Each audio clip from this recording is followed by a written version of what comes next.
ചലച്ചിത്ര രംഗത്തെ സമഗ്ര സംഭാവനകൾ പരിഗണിച്ച് മലയാളത്തിന്റെ മഹാനടൻ മോഹൻലാലിന് 2023 ദാദാ സാഹിബ് ഫാൽക്കെ പുരസ്കാരം ലഭിച്ചിരിക്കുകയാണ്. ഇന്ത്യൻ സിനിമയിലെ പരമോന്നത ബഹുമതിയായ ഈ പുരസ്കാരം കേന്ദ്ര വാർത്താ വിജ്ഞാപന മന്ത്രാലയമാണ് പ്രഖ്യാപിച്ചിരിക്കുന്നത്.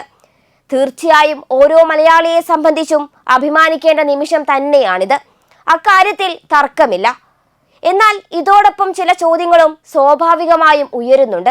അതിൽ പ്രധാനം എന്താണ് മമ്മൂട്ടിയുടെ അയോഗ്യത എന്നത് തന്നെയാണ്. മുൻപ് പത്മവിഭൂഷൺ മോഹൻലാലിന് നൽകിയപ്പോൾ ഉയർന്ന അതേ ചോദ്യം വീണ്ടും ഉയരുന്നത് കേന്ദ്രം ഭരിക്കുന്ന നരേന്ദ്രമോദി സർക്കാരിന്റെ സങ്കുചിത നിലപാട് പൊതുസമൂഹത്തിന് അറിയുന്നതുകൊണ്ടാണ്. പത്മവിഭൂഷൺ മമ്മൂട്ടിക്ക് നൽകാൻ പലതവണയാണ് കേരള സർക്കാർ ശുപാർശ ചെയ്തിരുന്നത്. എന്നാൽ അതൊന്നും തന്നെ പരിഗണിക്കപ്പെട്ടിരുന്നില്ല. ഇങ്ങനെ മമ്മൂട്ടിയെ അവഗണിക്കാൻ തീരുമാനിച്ചവർ എന്തൊക്കെ യോഗ്യത ഉണ്ടെങ്കിലും ദാദാ സാഹിബ് ഫാൽക്കെ പുരസ്കാരം പോലുള്ള പരമോന്നത പുരസ്കാരം നൽകില്ലെന്നത് പകൽ പോലെ വ്യക്തമാണ്. ഈ ഘട്ടത്തിൽ എന്തുകൊണ്ടാണ് മലയാളത്തിന്റെ മഹാനടൻ മമ്മൂട്ടി ഇങ്ങനെ തഴയപ്പെടാൻ കാരണമെന്നത് തീർച്ചയായും രാഷ്ട്രീയ കേരളം ചർച്ച ചെയ്യേണ്ടതുണ്ട്. അത് ചർച്ച ചെയ്യാതെ ഇനി നമുക്ക് മുന്നോട്ട് പോകാനും കഴിയില്ല. ഗുജറാത്ത് വംശഹത്യയ്ക്ക് ശേഷം ചെന്നൈയിൽ നടന്ന ഡിവൈഎഫ്ഐയുടെ അഖിലേന്ത്യാ സമ്മേളനം ഉദ്ഘാടനം ചെയ്ത് മമ്മൂട്ടി നടത്തിയ പ്രസംഗമാണ് അദ്ദേഹത്തെ കേന്ദ്ര സർക്കാർ അന്യായമായി ഇങ്ങനെ തഴയാൻ കാരണമെന്ന് പറഞ്ഞാൽ അത് നിഷേധിക്കാൻ BJP നേതൃത്വം ശരിക്കും ബുദ്ധിമുട്ടും. ഗുജറാത്ത് കലാപം നടക്കാൻ കാരണം അവിടെ പ്രതികരിക്കാൻ ആരുമില്ലാതെ പോയതാണെന്ന് ചൂണ്ടിക്കാട്ടിയ മമ്മൂട്ടി ഗുജറാത്തിൽ DYFI ഉണ്ടായിരുന്നെങ്കിൽ ഇതൊന്നും സംഭവിക്കില്ലായിരുന്നു എന്നാണ് തുറന്നടിച്ചിരുന്നത്. ദേശീയ തലത്തിൽ തന്നെ വലിയ വാർത്തയായ മമ്മൂട്ടിയുടെ ഈ പ്രസംഗം RSS BJP നേതാക്കളെ ശരിക്കും ചുട്ടുപൊള്ളിക്കുന്നതായിരുന്നു. ഈ വേദനയിൽ നിന്നും ഇപ്പോഴും അവർ മുക്തരാകാത്തത് കൊണ്ടാണ് മമ്മൂട്ടി ഇങ്ങനെ തഴയപ്പെടുന്നത് എന്നു തന്നെ വിലയിരുത്തേണ്ടതായി വരും.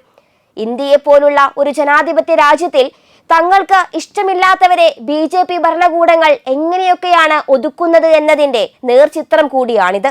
അതെന്തായാലും പറയാതിരിക്കാൻ കഴിയില്ല. പത്മഭൂഷണും ദാദാ സാഹിബ് ഫാൽക്കെ അവാർഡും ലഭിച്ചില്ലെന്ന് കരുതി മാറ്റു കുറയുന്നതല്ല മമ്മൂട്ടിയുടെ മഹത്വം എന്നത് കേന്ദ്രം ഭരിക്കുന്ന മോദി സർക്കാർ ഓർക്കുന്നത് നല്ലതാണ്.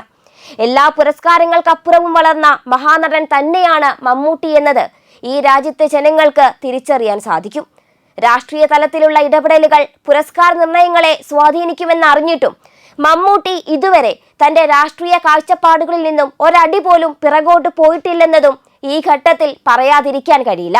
CPM അനുകൂല കൈരളി ചാനലിന്റെ ചെയർമാൻ സ്ഥാനത്ത് ആ ചാനലിന്റെ ആരംഭഘട്ടം മുതൽ ഈ നിമിഷം വരെ മമ്മൂട്ടി തുടരുന്നതും അദ്ദേഹത്തിന്റെ ഉറച്ച നിലപാടിന്റെ ഭാഗമാണ്. കൈരളി ചാനലിന്റെ ആരംഭകാലത്ത് ഡയറക്ടർ ബോർഡ് അംഗമായിരുന്ന മോഹൻലാൽ BJPയും കോൺഗ്രസും പ്രതിഷേധമുയർത്തിയപ്പോൾ ഡയറക്ടർ സ്ഥാനം വേണ്ടെന്ന് പറഞ്ഞ് ഓടി മാളത്തിൽ ഒളിച്ചതും നമ്മൾ ആരും മറന്നു പോകരുത്. ആ മോഹൻലാലാണ് പിന്നീട് കോൺഗ്രസിന്റെയും ഇപ്പോൾ BJPയുടെയും പ്രിയപ്പെട്ട നടനായി മാറിയിരിക്കുന്നത്. ഇത്തരം പുരസ്കാരങ്ങൾക്കുള്ള തെരഞ്ഞെടുപ്പുകളിൽ രാഷ്ട്രീയ താൽപര്യങ്ങൾ സ്വാധീനിക്കപ്പെടുമെന്നതിനാൽ അത് എന്തായാലും കലാകാരന്റെ മികവിന്റെ മാനദണ്ഡമായി മാത്രം കണക്കാക്കാൻ കഴിയുകയില്ല. അവാർഡുകളും ബഹുമതികളും വാരിക്കൂട്ടിയവർ സമർത്ഥരും മറ്റുള്ളവർ അവർക്ക് താഴെ നിൽക്കുന്നവരുമെന്ന പൊതുധാരണ അതുകൊണ്ട് തന്നെ അപ്രസക്തവുമാണ്.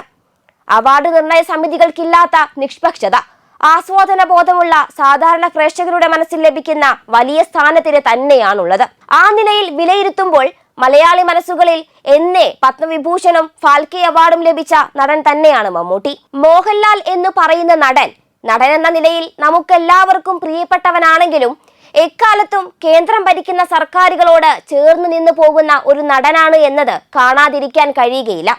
ലഫ്റ്റനന്റ് കേണൽ പദവി മോഹൻലാലിന് ലഭിച്ചത് കോൺഗ്രസ് കേന്ദ്രം ഭരിക്കുമ്പോഴാണ്.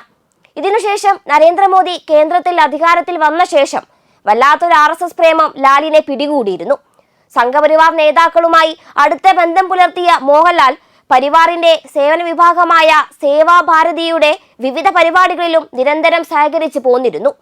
നിരവധി തവണയാണ് പ്രധാനമന്ത്രി നരേന്ദ്രമോദിയുമായി മോഹൻലാൽ കൂടിക്കാഴ്ച നടത്തിയിരുന്നത്. കേരള ഭരണം പിടിക്കുമെന്ന് നിരന്തരം പ്രഖ്യാപിക്കുന്ന നരേന്ദ്രമോദിയും അമിത്ഷായും അതിന് പ്രധാന ടൂളായി ഇപ്പോൾ കാണുന്നതും മോഹൻലാലിനെയാണെന്ന പ്രചരണവും ശക്തമാണ്. ഇതുവരെ രാഷ്ട്രീയത്തിൽ ഇറങ്ങുമെന്ന ഒരു സൂചനയും മോഹൻലാൽ നൽകിയിട്ടില്ലെങ്കിലും BJP ടാർഗറ്റ് ചെയ്യുന്ന 2031 നിയമസഭാ തെരഞ്ഞെടുപ്പ് ആവുമ്പോഴേക്കും ലാൽ കളം മാറ്റി ചവിട്ടാനുള്ള സാധ്യത ഇപ്പോഴത്തെ സാഹചര്യത്തിൽ എന്തായാലും തള്ളിക്കളയാൻ കഴിയില്ല.